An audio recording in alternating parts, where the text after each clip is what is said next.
મહેસાણા જિલ્લાના ઊંઝા તાલુકાના ખટાસણા રોડ પર આવેલી દાદા ઇન્ડસ્ટ્રીઝ તમાકુના ગોડાઉનમાં આગ લાગવાની ઘટના બનવા પામી હતી. તો આગની જ્વાળાઓ આકાશને આમથી જોવા મળી આવી હતી. તો ધુમાડાના ગોટે ગોટા દૂર સુધી દેખાતા હતા. તો આગની જાણ થતાં મહેસાણા મહાનગરપાલિકા ફાયર બ્રિગેડની ટીમ તાત્કાલિક ઘટના સ્થળે દોડી આવી હતી. તો ફાયર ફાઇટર્સે લગભગ 85,000 પાણી લીટરનો ઉપયોગ કરી પાણીનો છંટકાવ કરીને 6 કલાકની ભારે જહેમત બાદ આગને કાબૂમાં લીધી હતી. તો આગ પર નિયંત્રણ મેળવવા માટે જેસીબી મશીનની મદદથી ગોદામની દિવાલો તોડી પાડવામાં આવી હતી. તો ગોદામમાં રહેલો તમાકુનો મોટો જથ્થો અને અન્ય માલસામાન આગમાં બળીને ખાખ થઈ જવા પામ્યો હતો. તો આગના કારણે આસપાસના વિસ્તારોમાંથી મોટી સંખ્યામાં લોકો ઘટના સ્થળે એકત્રિત થયા હતા. તો ફાયર વિભાગના અધિકારીઓએ જણાવ્યું કે આ ઘટનામાં કોઈ જાનહાનિ થવા પામી નથી.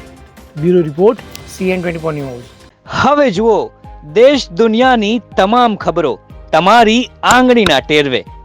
ઉઠાવો મોબાઈલ અને Google Play Store પરથી ડાઉનલોડ કરો અમારી CN24 ન્યૂઝ મોબાઈલ એપ.